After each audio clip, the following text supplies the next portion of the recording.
નમસ્કાર મિત્રો, સ્વાગત છે તમારું વિડીયોમાં। તમે જોઈ રહ્યા છો દેશ, દુનિયા અને ગુજરાતના તાજા સમાચાર। ગુજરાતના વાતાવરણમાં પલટો જોવા મળ્યો। અરવલ્લી અને ડાંગમાં કમોસમી વરસાદથી ખેડૂતો ચિંતિત। બટાકા ઘઉંના પાક પર જોખમ જોવા મળ્યું। વડોદરાની MS યુનિવર્સિટીની બોયઝ હોસ્ટેલમાં પોલીસના દરોડા। દારૂની ખાલી બોટલો અને નશીલા પદાર્થોનો જથ્થો મળ્યો। સુરેન્દ્રનગરમાં દસાડાના પાનવા પાસે ટ્રિપલ અકસ્માત। રિક્ષામાં સવાર 2ના મોત થયા, 3 ઇજાગ્રસ્ત બન્યા। રાજકોટની કલંકિત ઘટના જોવા મળી। પત્નીને કેન્સર થયું તો પિતાની દીકરી પર દાનત બગડી। 4 વર્ષ સુધી સગીરા પર દુષ્કર્મ આચર્યું હોવાની પોલીસ ફરિયાદ નોંધાઈ। કાલાવડમાં હોટલ ચલાવતા વેપારી અને તેનો 12મા ધોરણનો વિદ્યાર્થી પુત્ર બંને ઓનલાઈન છેતરપિંડીનો શિકાર બન્યા। વડોદરાના રેસકોર્સના એપાર્ટમેન્ટના 3જા માળે ગેસ લીકેજને કારણે આગ લાગતા 15 યુવતીઓનો બચાવ જોવા મળ્યો। વડોદરામાં પ્રી IPO શેરમાં રોકાણ કરવાનું જણાવી 24.10 લાખની છેતરપિંડી કરાઈ। ગુજરાત સરકારનો મહત્વનો નિર્ણય। 20થી વધુ સરકારી સેવાઓમાં આધાર વેરિફિકેશન ફરજિયાત બન્યું। ગુજરાત બિન હથિયારી PSI ભરતી ક્વોલિફાઈ ઉમેદવારોનું લિસ્ટ જાહેર કરાયું। અંબાજીમાં 51 શક્તિપીઠ પરિક્રમા મહોત્સવ। પહેલા દિવસે 1 લાખથી વધુ ભાવિ ભક્તો ઉમટ્યા। વડોદરા નજીક જાંબુઆ હાઈવે પર કપાસ ભરેલી ટેમ્પામાં આગ લાગતા અફરાતફરી મચી।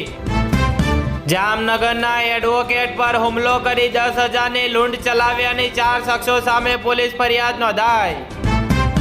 જામનગર પંથકમાંથી ખોવાયેલા 2.47 લાખના 15 મોબાઈલ ફોન તેના મૂળ માલિકને પરત મળ્યા। 13 તુજકો અર્પણ પ્રોગ્રામ અંતર્ગત પોલીસની કાર્યવાહી જોવા મળી। જામનગરમાં નાનકપુરી વિસ્તારમાં રેકડી ચલાવતા પિતા પુત્રએ એક દલિત યુવાન પર હુમલો કરી નાકમાં ફ્રેક્ચર કર્યું। હડધૂત કર્યાની પોલીસ ફરિયાદ નોંધાઈ। સુરત પાલિકાની સામાન્ય સભામાં ભાજપને કચરા કૌભાંડમાં કેટલા પૈસા મળ્યા તેની જાહેરાત કરે પહેલા વિપક્ષ સસ્પેન્ડ કરાયા। અમદાવાદમાં કળયુગી દીકરાએ માતાને દંડાના ઘા ઝીંકી કરી હત્યા। મિલકતનો હતો વિવાદ। અમદાવાદના રાણીપમાં કાર ચાલકે એક્ટિવા પર જતા દંપતીને ટક્કર મારતા બ્રિજ પરથી પટકાતા મોત થયું। અમદાવાદમાં AMCના ઉતાવળિયા નિર્ણય પ્રજાને ભારે પડશે। શાહીબાગ અંડરપાસ 3જી વખત 6 દિવસ બંધ રહેશે।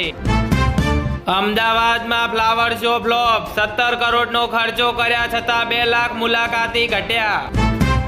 અમદાવાદમાં ભારતની પ્રથમ ગેસ આધારિત ટ્રેન શરૂ કરાઈ। LNG સાથે ડીઝલનો પણ વિકલ્પ જોવા મળ્યો। વડોદરા શહેરના સેવાસી રોડ પર બેંક ઓફ બરોડા દ્વારા પાલિકાની જગ્યામાં કરાયેલી ફેન્સિંગ તોડી પડાઈ। સગીરા પર દુષ્કર્મ આચરનાર અરવલ્લીના બાયડના આરોપીને 20 વર્ષની સખત કેદ થઈ। નડિયાદના ઉડેવાળ તળાવની 56 વર્ષ જૂની 25 દુકાનો ધરાશાયી થવાની ભીતિ જોવા મળી।